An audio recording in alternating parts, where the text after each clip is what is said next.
Welcome back to Combat Mission Fortress Italy, where we're fighting in the snow. It's December 1943, and we're up in the mountains with a small-scale meeting engagement between the German airborne and the Free French.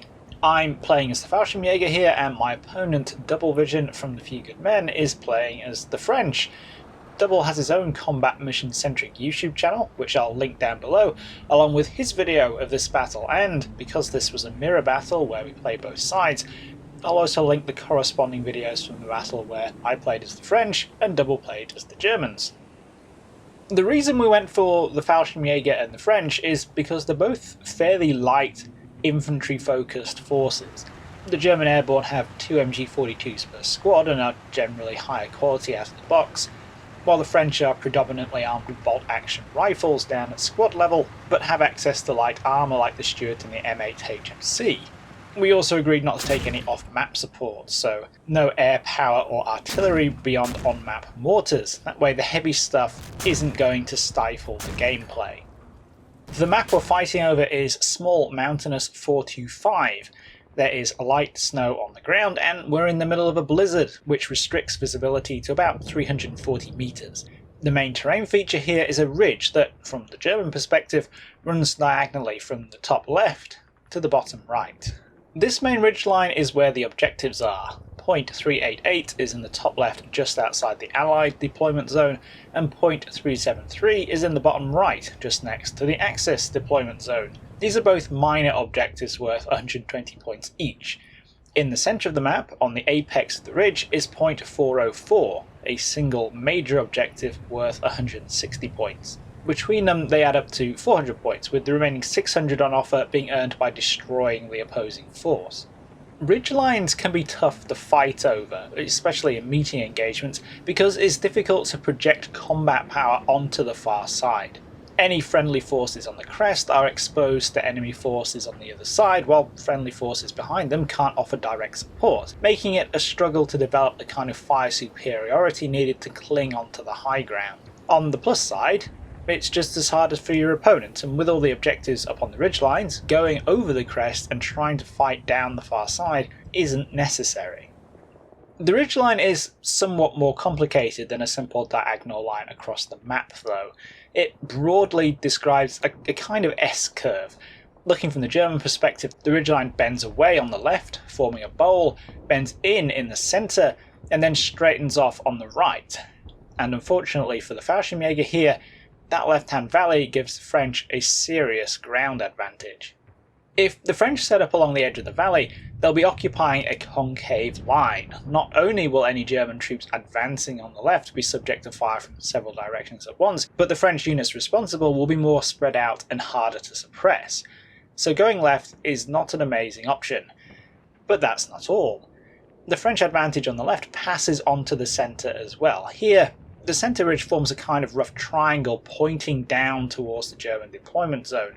This means that although the Fallchirmjaeger have 2 approaches up to the peak, one of them also forms part of the concave bowl on the left and is exposed to potential French positions across the valley. The other side of the ridge isn't exposed, but it does confine any German attack on point 404 into a fairly narrow avenue of approach if they don't want to be exposed to flanking fire, while the French have the whole of the far side to advance from. Finally, the right flank is at least less directly threatening than the left. Here, the crest of the ridge is a little further forward and overlooked by point 373, meaning that any French force attacking this way will be at a disadvantage, coming under fire from a stronger force whilst being difficult to support. Unfortunately, exactly the same is true of any German troops heading in the opposite direction. If they reach the crest, they'll be exposed to French positions on the reverse slope below, without friendly positions back on point 373 being able to help. So overall, the terrain here doesn't do the Fallchirmjaeger any favours, and has some serious implications for how I'm going to approach this battle. In short, going over the crest pretty much anywhere is going to be a bad idea. It's hard to see what the benefit of getting onto the far side of the mountain would actually be. There's no terrain over there that would really give a decisive advantage, it's just a big reverse slope. It doesn't make a lot of sense to expend a lot of pixel drop and forcing my way over the top only for the survivors to sit around getting shot at, especially in a meeting engagement where force preservation is important. So with regards to the main objective, point 404, I only intend to contest it. That centre ridge is going to be an important focal point, so I need to make sure I engage Double's forces there, but at the same time I want to do so at an advantage. I want to create an engagement where I'm causing more casualties than I'm taking. This means having the minimum number of bodies forwards to threaten the objective and give the enemy something to fight in order to keep my losses down, but also backing them up with enough firepower to scour French troops off the crest. Something like an 81mm mortar, with its steep trajectory and ability to drop bombs just on the other side of a visible crest line, is absolutely perfect for this, especially in all this rocky terrain where blast effects will pick up extra shrapnel from the ground. Point 373 is what you could call my home objective. Holding onto this should be pretty straightforward. The left flank is a different story entirely. Having gone over how much this terrain favours the French and literally just said the words force preservation is important, what I want to do over here is attack. If that sounds like a really bad idea, you're right, it's a terrible idea. But it's also the only place I can really put pressure on Double. Unlike the centre and the right, at least any enemy forces contesting an advance into the ball will have to be on the crest where my fire support can engage them. And threatening this flank will hopefully engage Double to react and divert forces from other potentially more important areas, while making it more difficult for him to exploit the far left as a position for putting crossfire onto point 404. There's also advantages for my Fallchirmjaeger if they can actually get up there. Obviously there's the point 388 objective, but the ground over the crest of the ridge on that flank is a lot less dangerous than anywhere else, so punching through here isn't the same kind of dead end. Like I said, it's not great, but probably better than any of the alternatives. So with some kind of plan in place, it's time to consider what force I need to bring. German airborne infantry is naturally going to be centre stage here. While they do have the option of bringing Marders and flak vehicles, neither of these are well suited to the restricted terrain and short engagement ranges I'm expecting. The Marder has no turret, so it's going to lose to a Stuart if the Stuart is unhelpful enough to pop up outside of its frontal arc. Sure, the 75mm gun on the Marder will make short work of any of the French armour Double can bring, but if the tank destroyers are only going to win engagements when they're looking in exactly the right direction at exactly the right time, I may as well bring cheaper anti-tank guns instead. Flak vehicles have a little bit more targeting flexibility, but they're big targets, vulnerable to small arms fire, and something like a 20mm cannon isn't going to bother the frontal armour of a Stuart very much. Factoring in all the impassable rocky ground means that vehicles really don't seem like a good choice here. Fortunately, Fallchirmjaeger platoons are pretty capable subunits. Each platoon has 3 squads, each squad is 12 pixel Truppen strong with a total of 3 submachine guns and 2 MGs, which is a good amount of firepower. The platoon is also supported by a 3-man 2IC team with another submachine gun and an 81mm mortar with 32 high explosive bombs and 4 smoke bombs. With 3 platoons in a company, plus a standalone machine gun section with 2 tripod mounted MGs and a standalone mortar section with 2 more 81mm mortars, this period's Fallchirmjaeger company is bringing a total of 20 GPMGs and 5 medium mortars to the fight, which is definitely more impressive than the corresponding French company modelled on the American organisation with bolt-action rifles and light machine guns down at squad level, backed up by only 2 medium machine guns and 3 light mortars. Knocking the infantry down to regular experience with no modifiers allows me to take 2 companies, so 40 machine guns and 10 mortars, which should give me plenty of options and the manpower to sustain some casualties. The main problem for the German airborne in this battle is that it is 1943 and they don't have very good organic anti-tank capability. Each squad has a rifle grenade launcher, the 30mm Scheisbecker, and a Panzerfaust 30. The grenade launcher has 2 shots, but they're not tremendously effective against even light armour if they connect, and while the Panzerfaust will easily make a mess of something like a Stuart, the 30 in the Panzerfaust 30 refers to the range. Actually getting within 30 meters of well-handled and well-supported enemy armour is extremely difficult. So to deal with the potential of enemy armour, because I'm not sure how viable Double will consider units like the Stuart and the M8 HMC in this kind of terrain, I'm bringing along a pair of 50mm Pak 38s. The 50mm is effective enough against light armour without being too expensive, and as usual with smaller calibers, they have the advantages of faster reload rate and greater ammunition capacity. Fitting this force into the plan then, I'm broadly committing a company to each half of the map. 2 company is responsible for the left, and 1 company is responsible for the right. One of the Pak 38s is set up on the far left to cover off the right side of the bowl and the flank of point 404, while the other one is set up more centrally where it can cover both the left side of the bowl and the right side of the centre ridge where the road comes over the crest. The first thing that happens when the game starts is that the leading elements of my right hand force hear some engine noise down at the bottom of the slope ahead of them. Obviously Double has decided that he can get some use out of light armour on this map. It's not entirely unexpected, but it's not exactly good news. Over on the far left, I've immediately moved a split down squad up to the high ground on the map edge, angling to see over the top and hopefully get early warning if Double is trying to exploit the dead ground between there and point 388. They get a brief glimpse of a French heavy machine gun team moving onto the objective and go to ground as a quick volley comes their way. Other spots on the right side of the bowl quickly resolve into more weapons teams, another heavy machine gun and an 81mm mortar. The Fallchirmjaeger begin to engage. One of the fire teams puts out a hail of MG42 fire and nails the Frenchman at point 388, while the platoon HQ radio man a little way behind actually scores a headshot across the valley. It's by no means a one-way firefight. The first German casualty of the game is a member of 2 companies MG Section HQ, who catches some rifle grenade fragments, and it soon becomes apparent that Double has at least 4 M1917 machine guns set up along the crest, 2 on the objective and 2 on the right side. These quickly pin down the forward Fallchirmjaeger squad despite the best efforts of their platoon to support them. By now the contact is 2 minutes old, long enough for my mortars to range in and start landing accurate 81mm high explosive bombs on Double's forces, but unfortunately the French have also brought medium mortars along. Doubles are slightly slower to make their presence felt due to the fact that they have to move forward and set up while mine didn't, but soon all points of contact around the edge of the valley are being pounded.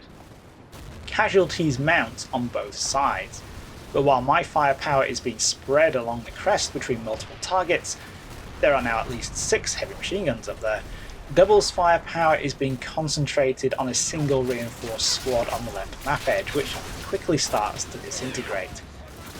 Soon the airborne squad itself is down to 5 men, and the 81mm mortar accompanying them is down to 1.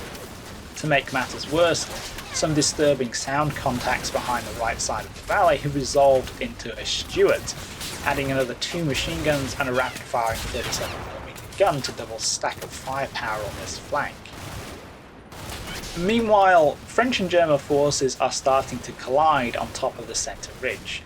The French pixel truppen here are from infantry squads. They're carrying pattern 14 Enfields and M1903 Springfields with some FN24, 29s and BARs mixed in. Most of the contacts are indecisive. French troops are spotted by my close-in teams or the fire support back on point 373 quickly duck down out of sight when they come under fire, though on the right end of the ridge there's a brief hand grenade exchange that doesn't end well for anyone. In short order, however, I'm able to get my mortars dropping high explosive over the edge of the crest, and Double's pressure on the centre seems to relent. Unfortunately, he's bringing his light armour into play. As if the one on the left wasn't bad enough, he pushes a second Stuart up the road on the right, where it immediately engages the MG and mortar teams I have on point 373 and the Fallchirmjaeger infantry out in front. It's a good position, and despite being blindingly obvious, not one I have covered with my AT guns. In theory, the centre Pak 38 is there to deal with this angle, but the Stuart is pulled down on the road where it's in defilade behind the edge of the centre ridge, where the Pak can't see it. I do have some infantry AT assets nearby. 2 detached anti-tank teams with grenade launchers and Panzerfausts are waiting for it on the road, and there's an infantry team just in front and off to the left with another Panzerfaust, but none of these units are within the magic 30 meter range. I can't leave the Stuart there to machine gun and canister my right flank with total impunity though. So, optimistically believing that at least one of the three AT teams should be able to get through and get the job done, I order them to rush into range and take it out. The two Fallchirmjaeger on the road get as far as putting their heads up before seeing the tank and realising what a terrible idea running straight at it is. The fire team on the right gets further forward before being picked apart by flanking fire from supporting French infantry just below the crest, assisted by a blast of canister. The third and final team on the left spots and engages French troops on the other side of the ridge, which goes very well for them until the French start shooting back, and they're both taken down before they can do anything to the Stuart. So just in case anyone was wondering, here's yet another confirmation that trying to close assault tanks with infantry is a really bad idea. Back on the left though, Double Stuart has had the misfortune of finding a Pak 38 waiting for it. The 50mm AP shell is easily capable of dealing with the Stuart's light armour, scoring a partial penetration on the left turret cheek that causes the light tank to try and disengage before following up with a shot through the lower weapon mount. Only the driver seems to get out. This is an encouraging development on the left, where despite my initial move onto the high ground along the map edge being practically wiped out, I've actually managed to get a full squad right up under Double's guns at the end of the valley. With enough outgoing machine gun and mortar fire keeping the French back to the crest, they're actually quite safe down there, and backed up by some light machine guns on the left shoulder of the centre ridge and smoke from mortars, this infantry is trying to deal with some of the M1917s. Unfortunately, they're not able to capitalise on the opportunity. The crew of one heavy machine gun managed to break through their suppression and fire a lethal burst at the closest team. Despite reinforcement by a second squad, the attack collapses as they run into close range heavy machine gun fire, and Double reorients another mortar to drop bombs in amongst them. Again, there are plenty of casualties, and the pixel truckmen over here are starting to become understandably nervous, but it is preventing Double from exploiting his flank and, at least to some extent, forcing him to spread his firepower out. As the survivors of the valley push Leggett back the way they came, the battle lapses into a series of sharp, short-ranged firefights over the crests in the centre and on the right. The centre ridge is developing pretty much as anticipated, with both French and German pixel truckmen jockeying for advantage in the middle of a prolonged mortar exchange that causes casualties on both sides. Every time either of us gets teams up onto the summit, they're quickly targeted and killed or driven off. The right is more heavily skewed in Double's favour. I simply don't have anything that can deal with that Stuart. At least I'm able to smoke it up and stop it firing for a few turns, during which time Double throws some infantry forward who manage to get over the crest, but run into a hail of flanking fire from Fallchirmjaeger on the centre ridge. Soon though, the smoke clears, and the Stuart resumes blasting everything it can see. Similar to the centre, we've reached a kind of messy stalemate. The French have fire superiority over them on the right thanks to their light armour support, but they're unable to exploit it due to German troops defilade around the corner. So again, despite two setbacks already, the only place I really have any options is the left. With plenty of smoke down and Double's heavy machine guns on the right of the ball apparently suppressed, I feed another Fallchirmjaeger platoon into the valley with the aim of pushing them over the saddle between the left map edge and point 388. There's a load of dead ground on the other side that they can potentially exploit, and to begin with, they make surprisingly good progress. The warning signs are there though, as the scouts out in front are gunned down. In short order, the Fallchirmjaeger have to stop to engage French pixel truckmen popping up over the top of the crest, and that gives Double the time to bring another 81mm mortar into play. My troops' nerve cracks, the casualties pile up, they break, and they run. To add insult to injury, they take more losses to flanking fire on the way back as the machine guns across the valley open up again.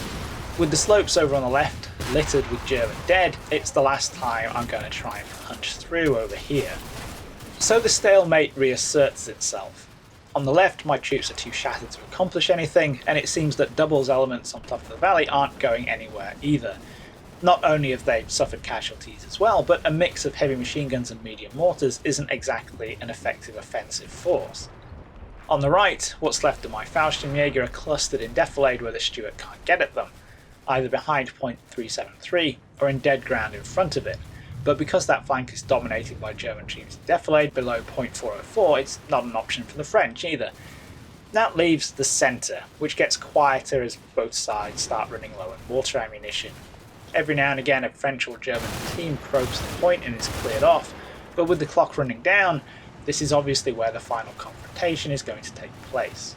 For this, I need to bring out my reserve, 2nd Platoon, 1st Company, which has been staying out of trouble behind point 373 up until this point.